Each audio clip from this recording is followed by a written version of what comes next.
What's going on, everybody? Hope everybody's having a great day.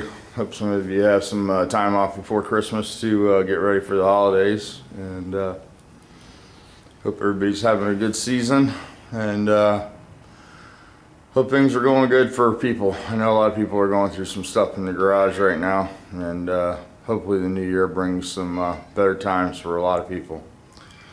I need to make this video because every once in a while I'll lose track of my channel, and I know that sounds stupid to a lot of you guys that are computer savvy and have no problem with the computer part.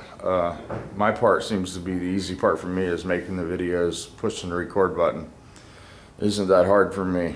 The hard part is answering questions, the comments, which I would never disable, because that's the biggest part of my channel, is the people that interact with it.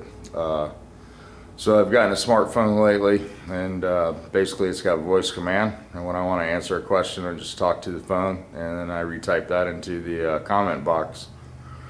So it's been sort of a blessing for me, and it enables me to answer some questions and get more involved with my subscribers, and I'm enjoying the interaction with some people. I'm enjoying talking to them on the phone. The emails, or not emails, but text. It's all new to me, and I'm very dyslexic, and that's the hardest thing for me. Painting a car is easy. Building an engine's easy. Anything on a car is pretty much easy squeezy to me. The hard thing is filling out a job application, or filling out an application when you go to the doctors. Those are things that I can't do. So the other night I was looking at my channel, and I've been trying to make an effort to answer the comments, and about 3 or 4 months ago I lost the ability to find my inbox for some reason, and I haven't been checking the inbox. Usually when I leave a comment on somebody's video, I'll put my phone number, either the business phone or an email address where you can call and get in contact with me. And a lot of people still put messages in my inbox, and I've lost some production deals and stuff over not looking in my inbox, because people email you in your inbox, and I'm learning this now. And I just want to make this video to apologize to some subscribers that have asked me questions in the inbox, and of course I failed to answer them because I don't look in there. And I apologize. It's not because I don't value you as a subscriber, and I don't want to answer your question. I'd be more than glad to answer your question. Sometimes it's just easier to call me and talk to me on the phone than email. That's just the way it is. It's hard for me to communicate back and forth, and the phone makes it easier, but it's still ultimately easier for me to pick the phone up and talk to you, or have you just stop by. That's why there's a open door policy here, where if you're a tuber and you want to stop by, even if you're not a tuber, my garage is always open, and I'll never turn somebody down if they ask a question. But it was sort of discouraging to go into the inbox. I had some people that were pretty upset with me, and that's understandable. I just want to apologize. That's all I can do. I'll try to correct the situation. I'll try to get my wife more involved, see if she can help me with the channel a little bit, maybe one day a week. But my wife's gotten really busy, and she used to be able to help me with the YouTube channel quite a bit, and we sort of grew the channel together, and I've sort of had to maintain it by myself here lately, and with the pressures of Christmas and birthdays and doctor's appointments and everything that's on her plate, I can't really get upset with her when she doesn't help me with the YouTube channel.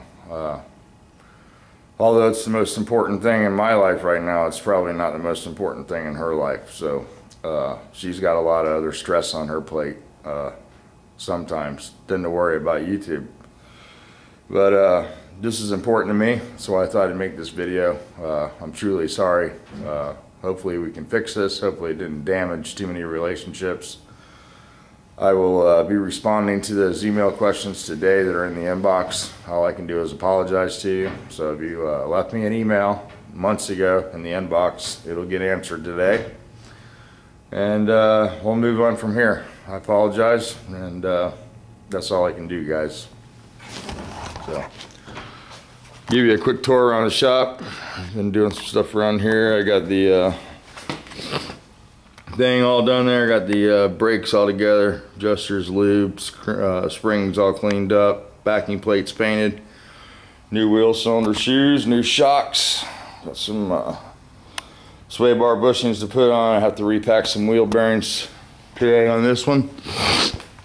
Got to finish wiring up the gauges, but I don't know if you can see, there's a gauge pods we put in. We got an oil temperature, oil pressure, and a cylinder head temperature. Got a little tack right there, a Bosch tack. All that's left on this one is the tranny. I'm gonna pull a tranny out today and go through this tranny. I'll make a video of that.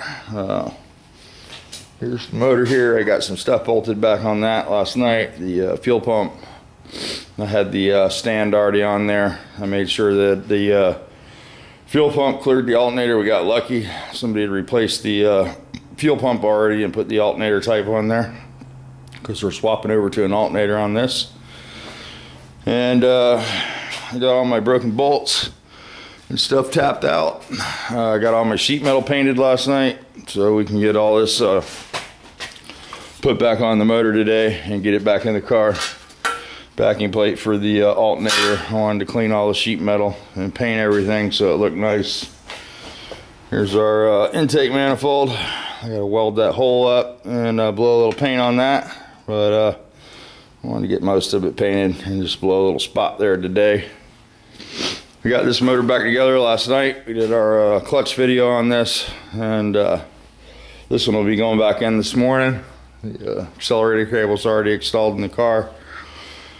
Got the new heater box clamps there, new exhaust gaskets, one new stud, new clutch disc, new O-ring, new flywheel seal. Smogged the carburetor, took all the retard vacuum crap off of there, and yeah, we'll set the timing on that. I'm probably going to adjust the valves and change the oil on this too, because it's got no oil in it, and the valve covers are gushing, so that'll give us a chance to slow down another oil leak. And I think the strainer plate's leaking also on this one, so the oil change will probably catch 2 oil leaks and give the motor a little life. Somebody had mentioned how weak this motor was when I was turning it over, and it doesn't have a lot, it's a little flat. They were talking about turning the motor over with the spark plugs in it. Shouldn't it be a little harder? And obviously the older the motor gets, or the lower the compression, overlap on the cam, all that stuff can have an effect on how the motor turns over. And this one's definitely on the tired side. So if you ever want to buy a used motor and you're wondering the condition of it, one really good way to find out how sealed the motor is to pull the rockers off and try to turn it over without the valves opening. And you can hear it trying to push the air out of every leak in the motor. So if you pull the rockers off and you try to rotate the motor and it's forcing air out of the carburetor, you know the intake valves aren't sealed. And if you hear the noise coming out of the exhaust, you know it's the exhaust valve. Or vice versa, the other noise you'd hear is coming out of the breather area, and that would be blow by at the piston. So that's a good way to see what kind of shape the motor's in for sure. This one's probably pretty weak, but it'll last this lady just fine. It runs really well. So what else do I got? I got a clutch kit around here somewhere.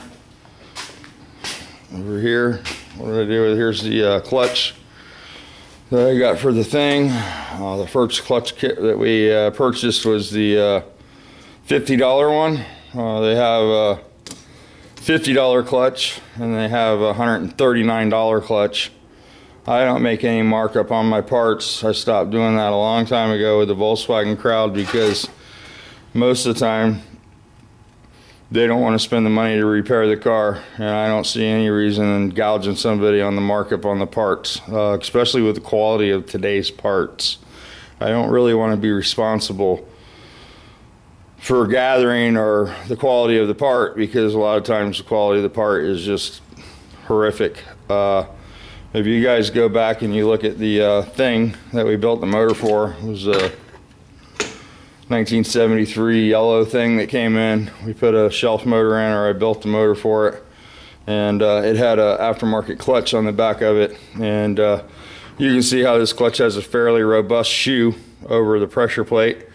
They call that a hat in the clutch business, and this would be the diaphragm, the spring business of the clutch.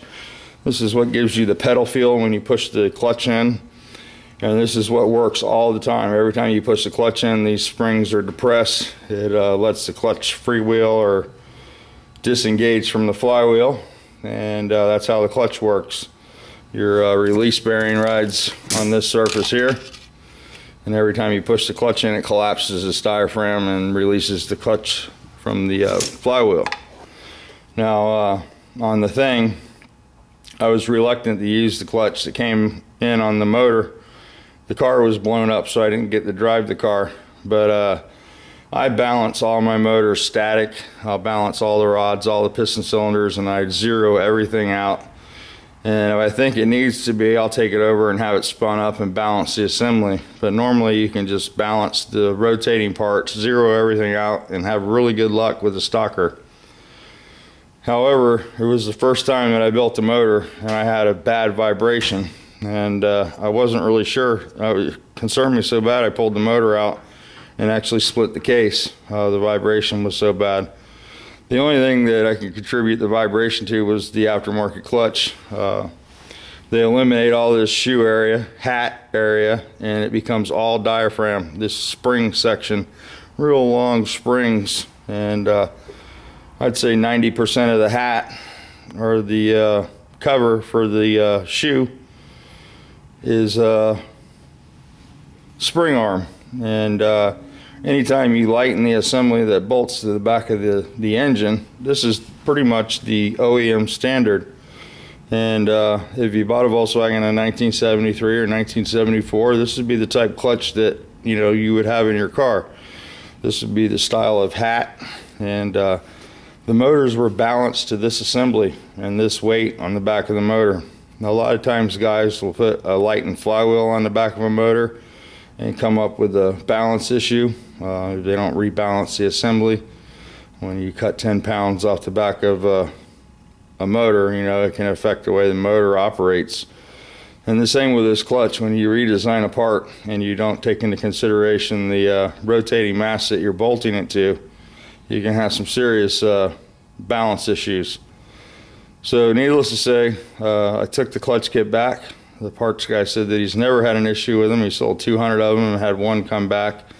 And my argument would be, if I spent $50 for something and it was such a hideous part and didn't work, I doubt that I would come back and purchase another item from you after having bad luck with such a poor quality part.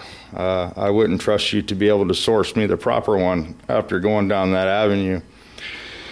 So if you open your clutch kit up, or if you're paying $50 for a clutch, pressure plate, and release bearing, it may be a little too cheap. Sometimes the deal's just too good, and it's not worth sacrificing the quality.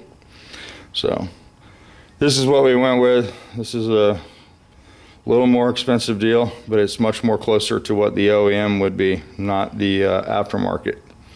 So that's my take on clutches. If I'm going to build any kind of performance motor, I like to use a Kennedy clutch.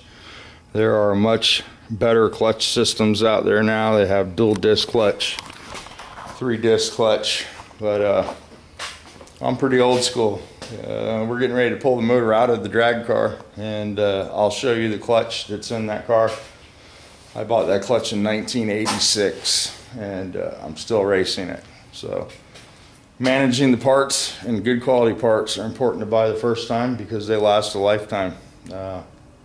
So I don't think that the aftermarket clutch would hold up very long. I'm not arguing that it doesn't operate and work and make the car move, but it's less than stellar for sure. So, all right, guys, let me shut this off. Hopefully we cleared some things up, and hopefully everybody has a great holiday. I'm going to try to knock this out today, get rid of it tomorrow. I got a few little wiring things to do, stuff like that. So if it gets done, it gets done. If it doesn't get done, I'm not going to put too much pressure on myself. It is the holidays, and it shouldn't be about, stressing right now. So this one's definitely ready to go back in. I'm gonna go get some breakfast, come back and pop that in. We'll get her on her way, and that'll free up some room in here, and we can concentrate all our effort on this one then. So this customer was nice enough to not be in a big rush for this, so he gave me a little time, and this emergency job came in, and this is her sole transportation. So that's where we're at. Sometimes people leapfrog in front of you. There's usually a reason though. You guys have a good one. Thanks for watching. Again, we're almost at 7,000 subscribers now, and I can't thank you guys enough. You know, this is pretty much a drama-free channel for most part. If you go through and look at all the comments, nobody's arguing, nobody's calling each other out, and everybody seems to get along. And YouTube's just been that way for me. I haven't had too many bad experiences with it, so thank you. From the bottom of my heart. You guys and YouTube together collectively have changed my life forever, so I just want to say thank you.